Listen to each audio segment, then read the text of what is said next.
उत्तर प्रदेश की 10 विधानसभा सीटों के लिए उपचुनाव होने वाले हैं। उपचुनाव के लिए चुनाव कार्यक्रम का ऐलान अभी हुआ नहीं है और सूबे का सियासी पारा चढ़ने लगा है। सत्ताधारी बीजेपी की ओर से खुद सीएम योगी आदित्यनाथ ने कमान संभाल रखी है। उपचुनाव वाली कई सीटों पर सीएम योगी की जनसभाएं भी हो चुकी हैं। वहीं समाजवादी पार्टी भी चुनावी तैयारियों में जुट गई है। बीजेपी और सपा के लिए प्रतिष्ठा का सवाल बन चुके इस उपचुनाव में बहुजन समाज पार्टी की एंट्री ने मुकाबले को त्रिकोणीय बना दिया है।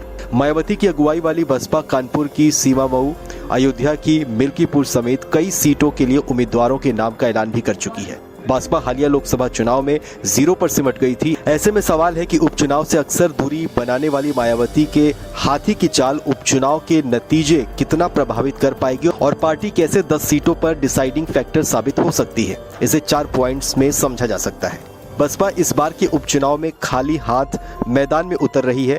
जिन 10 सीटों पर उपचुनाव होने वाले हैं उनमें से कोई भी सीट पार्टी के पास इस वक्त नहीं है। बसपा के पास खोने के लिए कुछ नहीं है। जीतने के लिए 10 सीटों के फॉर्मूले पर बसपा चुनावी मैदान में उतर रही है।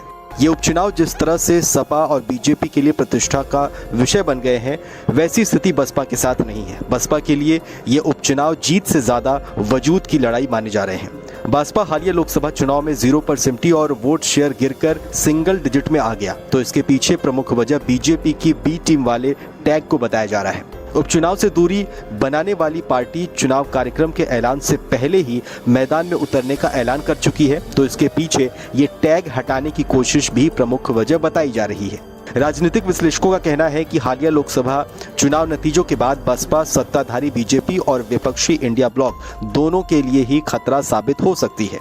बसपा उपचुनाव जरूर लड़ रही है, लेकिन मुकाबला बीजेपी और सपा का ही है। मायावती की पार्टी की भूमिका ठोको पॉलिटिक्स वाली हो सकती है। बसपा उपचुनाव में कुछ सीटों पर बीजेपी को नुकसान पहुंचाएगी तो कुछ सीटों पर सपा को भी। बसपा के उपचुनाव में मैदान में आ जाने से अखिलेश के पीडीए फॉर्मूले का डी यानी दलित वोट का नुकसान सपा को उठाना पड़ सकता है।